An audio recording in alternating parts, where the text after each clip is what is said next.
people have been killed by suspected separatist fighters in an attack this early Tuesday morning in Galim Bambuto subdivision in the west region of the country. Good afternoon, ladies and gentlemen. It's midday on Équinoxe Television. Christine Babanda, bon après-midi. Good day, Malaglorie. Vous regardez Équinoxe Télévision.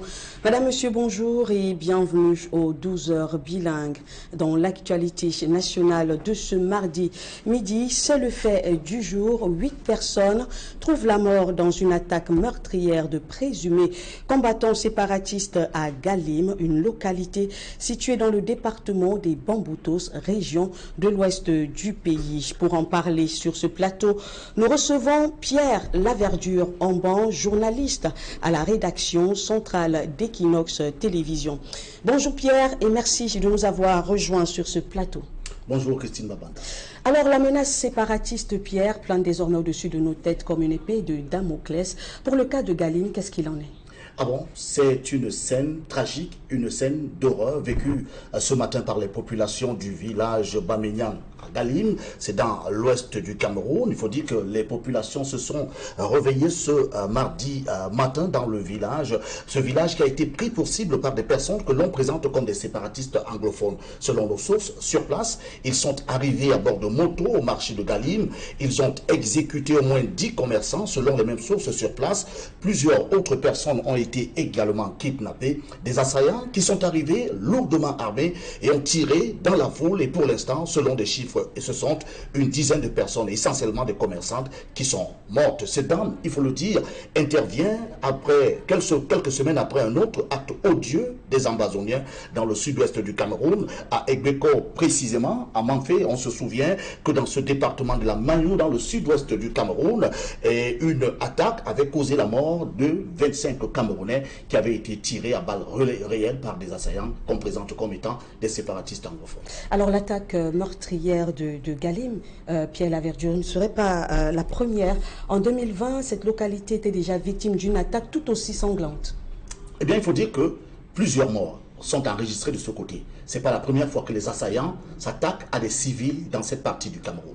On se souvient qu'en février 2020, en mars 2020 précisément, le 8 mars 2020, les assaillants avaient pris d'assaut le village, le même village, et avaient attaqué des personnes. Il y avait fait plus de 8 morts, et parmi lesquels des personnes, des hommes en tenue. Eh bien, nous rappelons qu'il faut se souvenir que l'arrondissement de Galim avait donc été victime d'une attaque similaire où, selon le gouvernement, 5 membres des forces de sécurité et 4 civils avaient été tués dans cette partie de l'ouest du Cameroun dans une attaque et un attentat à la bombe perpétré par des groupes séparatistes anglophones qui avaient ainsi annoncé le gouvernement de la République du Cameroun. Et il faut dire, pour sortir, Christine Babanda, que les provinces du nord-ouest et du sud-ouest où vivent la plus grande partie de la minorité camerounaise anglophone est une partie qui depuis 7 ans est en proie à une guerre et depuis quelque temps on enregistre des attaques sporadiques qui sont perpétrées comme ça dans quelques villages de cette partie. Alors permettez-moi Pierre, pour sortir, est-ce que le bilan est provisoire ou alors c'est le bilan définitif? Alors, on n'a pas encore le bilan officiel parce que le bilan officiel, vous le savez, c'est le gouvernement de la République qui va se prononcer sur les chiffres officiels. Mais selon nos sources sur place, c'est une dizaine de morts qu'on a enregistrées depuis cette attaque perpétrée à Galim ce matin. Alors merci Pierre Laverdure-Amban pour tous ces éclaircissements. Merci à vous. On poursuit avec ce décès qui donne des sueurs froides dans le dos. Une enseignante du lycée bilingue de Nilong d'Opassi dans la ville de Douala trouve la mort après avoir été battue mortellement par son époux. Le récit des faits et les réactions dans ce reportage que signe Dalastiana et La Fleur signe.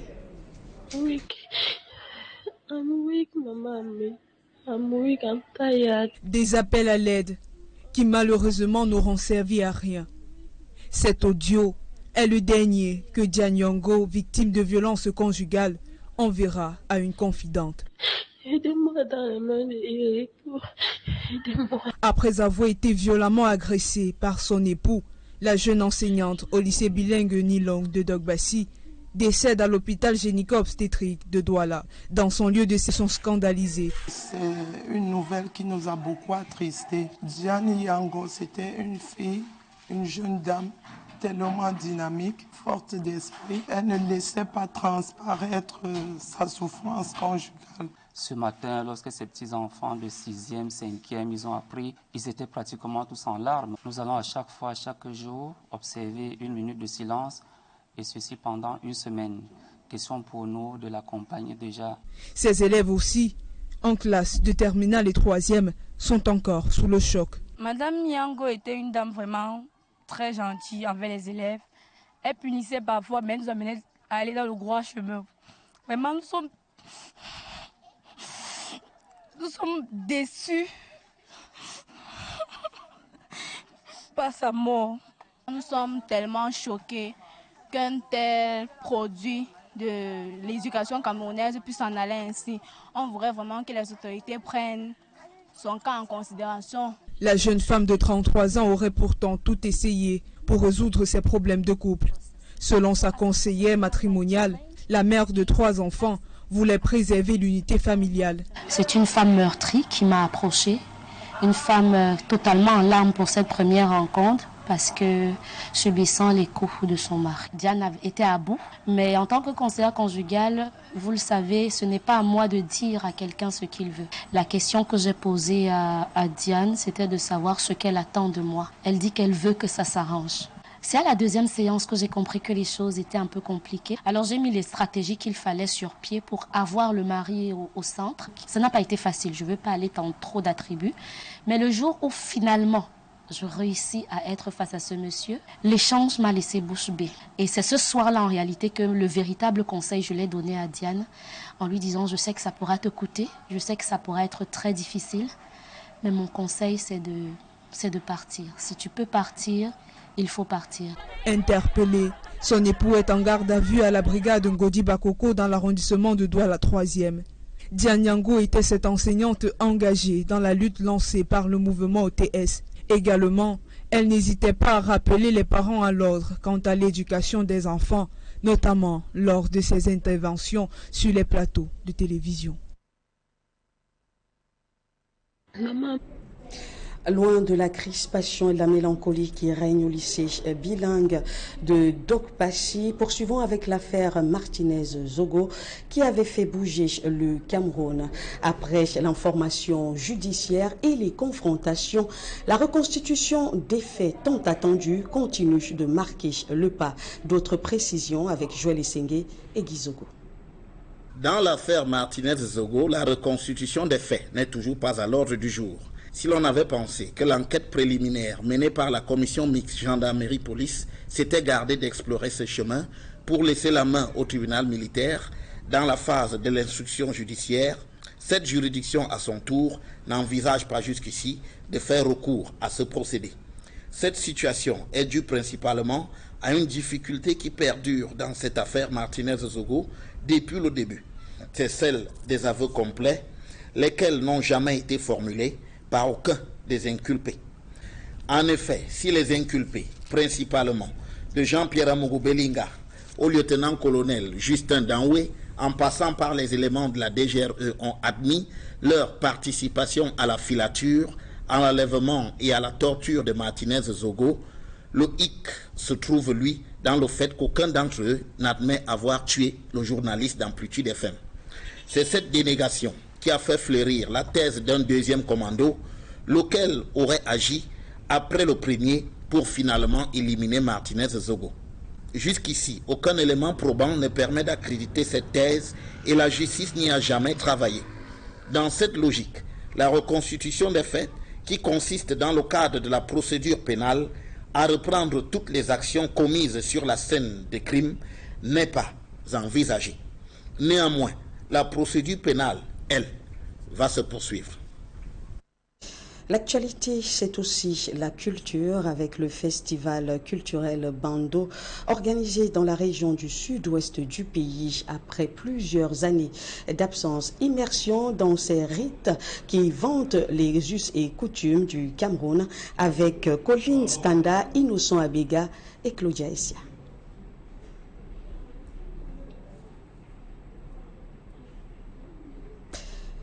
Avec l'appui de la technique, nous aurons certainement ce papier qui va arriver. On le disait, l'actualité, c'est aussi la culture avec la célébration du festival Bando organisé dans la région du sud-ouest du pays. Après plusieurs années d'absence, nous vous amenons donc à la découverte des us et coutumes de cette partie du pays avec Collins Danda, Claudia Essia et Innocent Abega. Nous sommes à Mamou, un village proche d'Ekona, dans la région du sud-ouest. Les riverains essayent de vaquer à leurs occupations. Depuis le début de la crise sociopolitique dans les régions du nord-ouest et du sud-ouest, ils sont confrontés aux tueries, à des enlèvements avec demande de rançon et confiscation de terres. Nous voyons des personnes armées passer chaque jour dans ce village. En plus de l'insécurité, les populations sont également confrontées à l'augmentation des prix des denrées alimentaires. Tout est cher parce que nous achetons les marchandises au marché de Mouya pour les vendre ici. Afin de redonner vie à Manou, les autorités traditionnelles du village ont décidé de lancer le festival culturel Bando sur le thème Unité, paix et développement. Nous sommes venus pour revivre la culture de notre peuple afin de s'unir pour la paix et le développement de notre communauté.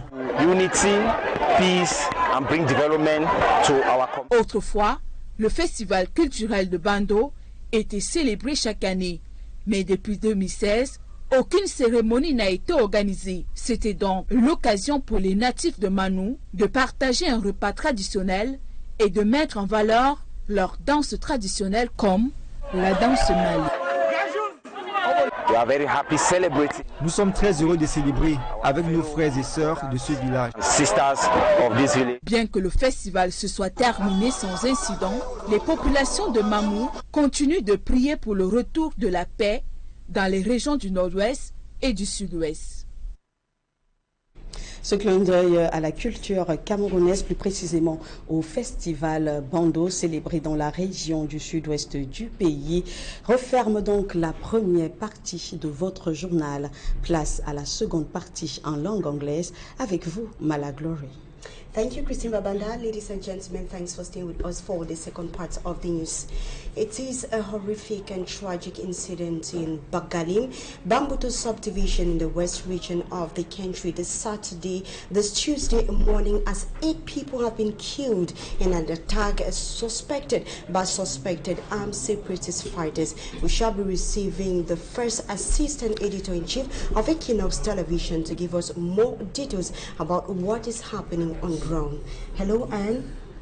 Good morning or good afternoon, Glory. Good afternoon to all our televiewers. Thank you so much for being with us. Like Glory mentioned a while ago, it is a sad day in Cameroon, let me say so, Glory, because it is not only in the west region or in Galim where the attack took place after at least 8 persons reportedly died. That was earlier today from an attack which is said to have been perpetrated by suspected separatist fighters that was in Galim. Galim, we know, is a subdivision in the west region, in the Bambutu division of the west region. And from reports we get from our reporters who are on the field, Vivienne Tongfak and Robert Kenya, they are telling us that the people who are on the ground also told them that it was perpetrated by some separatist fighters who left from a neighboring northwest region to attack people in Galim. But the reason behind the attack, we are not yet sure. That is why we are still a little prudent to say that it was perpetrated, Glory, by separatist fighters. But we know from where the incident happened, that is in Galim, it is a border locality between the west and the northwest regions. It happened precisely in Bamenyam. Bamenyam is one of the closest villages to the northwest region. And also the way the attack happened, people were shot at close range, and that is why there are speculations, very close speculations, that it was carried out by separatist fighters. We know, Glory, that it's not the first time that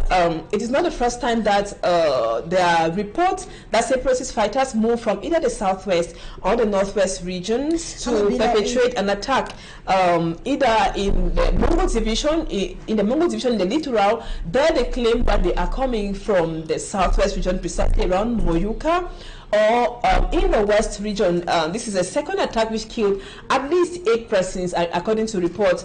Our reporters are telling us from the field at least 8 persons are already dead. We can see the images on your screens, and the images are really shocking, indicating that the victims were shot at close range by those, whichever group that perpetrated the attack. Glory. Thank you, Annabella. Dear ladies and gentlemen, thanks so much for following. That was I was thinking you had another question? Yeah. Thank you, but you just said everything. All like okay, I was about to ask if you could tell us more about, because Galim, like you rightly said, is not the first time it's been attacked by suspected Armene, and you already gave us more insight. Yeah, the first time was in 2022. That was in March, where so many persons were also killed there, and the attack too, it was blamed on separatist fighters who left from the northwest region to the Bambutus division to launch the attack there. And there also we were told that at least 8 persons coincidentally also lost their lives, than like what happened today in Galim. And that is why, Glory, the core of every Cameroonian is for those concerned. We already know those concerned. We don't want to make the question rhetoric to ask again, who are those concerned? Those who are concerned for this war in the northwest and southwest regions to end. The government is the first group is the first person we would point a finger at, because we know what should be done for the war in the northwest and southwest regions to come to an end, because we know it's already extending to other regions of the country, and there, Glory, it becomes really dangerous and delicate. And it must be noted that the attack actually took place in a very open place, like in a market. That's why we have a lot of people dead, like 8 people. And it must be clear that this is not the official figure, because we shall be coming back with more details to tell you what is actually happening on ground. Thank you, Annabella. Thank you, Glory. And just to mention that if also measures can be taken there, maybe I should precise that, to secure border towns which border the southwest and the northwest regions with other regions like the littoral and the west regions, those towns which are at the borders like Babaju, like Galim, like Banga in the littoral, and all of that, so that separatist fighters, if they are the ones who committed the attack, cannot move from the northwest, southwest regions to kill people in the other regions who might not be directly concerned with their cause. Thank you. Thank you. Ladies and gentlemen, we shall continue with the midday bilingual newscast to say Diane Yonga has been beaten to death by her own husband. She is a victim of domestic violence, which is on the rise in Cameroon, and this is coming to add to many other related cases, and thus a call for concern. More details with Cedric Chakuchu.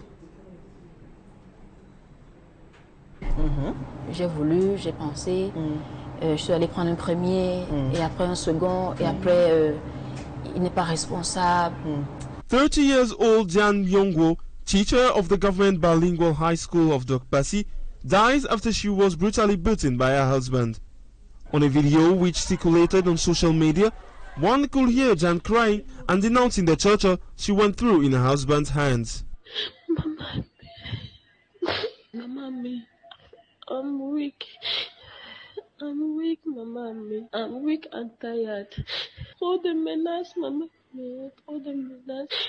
Eric va me tuer. For her colleagues and some students, she was a very hard-working woman and who also was on the right path and never showed any emotions on what she was feeling in her house. C'est une nouvelle qui nous a beaucoup attristés. Diane Yango, c'était une fille, une jeune dame tellement dynamique, tellement forte d'esprit. Nous ne savons pas quoi dire, mais que son âme repose en paix. Vraiment, nous sommes tellement choqués qu'un tel produit de l'éducation camerounaise puisse s'en aller ainsi. On voudrait vraiment que les autorités prennent son cas en considération.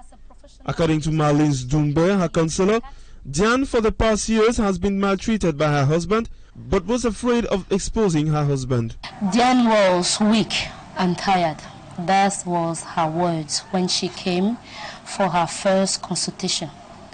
And as I used to do with my patient, I asked her a question. What do you want? what am I able to do to help you?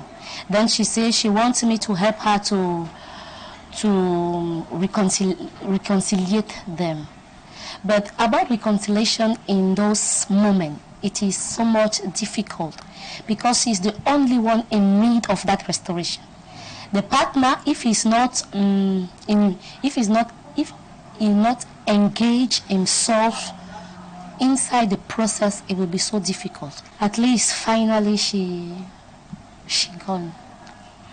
And it is so difficult for us to hear that. For now, investigations have been opened, but the family, colleagues, students of Diane remain unconsolable.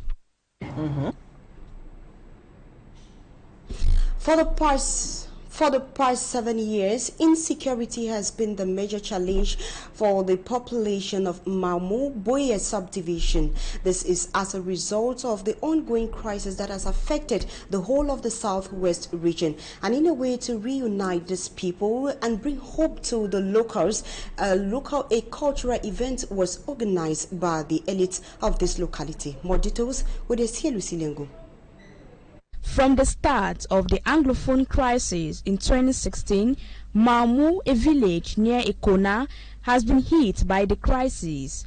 Natives, inhabitants have abandoned their homes due to the killings, kidnappings, and insecurity. Security, well, it's not the best because we see all these young people. The people of Mamu, till date, live in fear and uncertainty. Mamu is the end of Boya subdivision, bounded with Équinoxe, which is Boyuka. So we cannot say we feel free here. Things are so dear. To bring life to Mamu, the natives of the village decided to launch the Bando Cultural Festival, which seeks to unite the people who have lost hope as a result of the armed conflict. Celebrating the Bando Cultural Festival that has been missing for the past close to 7 years now, and we have come to revive the culture of our people so that we can come back to unity, peace, and bring development to our community. In the yesteryears, the Bando Cultural Festival was celebrated each year, but with the socio-political crisis, it was abandoned. And that is why you see all the activities that people have missed for the past 7 years. And today, with the peace that has returned to the village, we are very happy celebrating with our fellow brothers and sisters. It was therefore an opportunity for the natives of Mamu to share a common meal, to showcase their traditional dances like the Malay dance alongside other activities. Though the festival ended heat-free, the people of Mamu continue to pray for peace to return in Boya and the Anglophone regions in general. The dramatic quest for prophetic miracles, as what happened in the city of Douala last weekend, is a show of characteristics of the lack of knowledge on the principles of the kingdom of God and the failure of a political system. This is the view of a social critics who regrets the commercialization of the gospel, especially within the Pentecostal Christian domination. For me, Anson Sanda tells us more.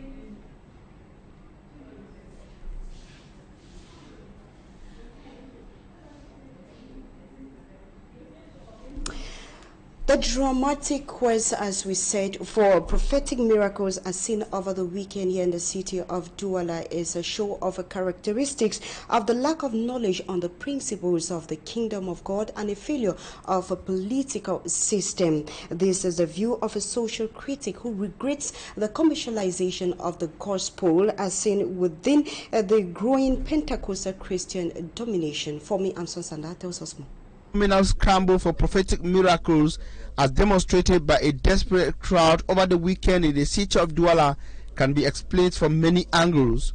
Social entrepreneur and critic Dr. Nick Gwajam sees in it the failure and deceit of politicians, the failure of the educational system, and the lack of understanding of the principles of the kingdom. The poor education in our African countries accounts for this, and we think that it's a miracle that will come and solve our problems. and more often than not, even the little money that we have, we will give them to the man of God or give them to the native doctor, hoping that he will bless us in a way that manna will just fall from heaven. Things don't work like that. He says adventurers into politics and political positions are also to be blamed for the lack of hope and opportunities, pushing citizens into desperation. Politics, especially in Africa, has been taken over by crooks and people who use politics as a job. You know, we have a lot of people who are unemployed, and they will run and go to politics as a job and make a lot of noise and tell a lot of lies. Then when they are voted into a position of power, and because they didn't even know why they joined politics in the first place except for their stomachs, so they keep adding lie upon lie upon lie, and they make fake promises. So at the end of the day, after so many years, people have been tired and can see through all this band of politicians. On a religious scale, Dr. Nick Ngwanyam argues that most followers lack the understanding of the principles of the kingdom. It's a sign of poverty, material poverty, spiritual poverty, emotional poverty, and a poverty of understanding. Concerns over the Pentecostal Church and its method are not new in Cameroon. Back in August 2013, President Paul Biya ordered over 100 churches to be closed down on the grounds of criminal practices organized by Pentecostal pastors. It was also alleged that pastors were taking advantage of poor and desperate people. And that report by Fomi Armstrong Sanda brings us to the end of the news. Thanks so much for watching. We leave you in the company of more interesting programs. Do have a beautiful day. Christine Babanda, bonjour. Thank you, Madame Glory. Vous have a beautiful day too. Madame, Monsieur, c'est la fin de ce journal. Merci de votre fidélité et surtout de votre confiance. Restez en compagnie de nos programmes les meilleurs.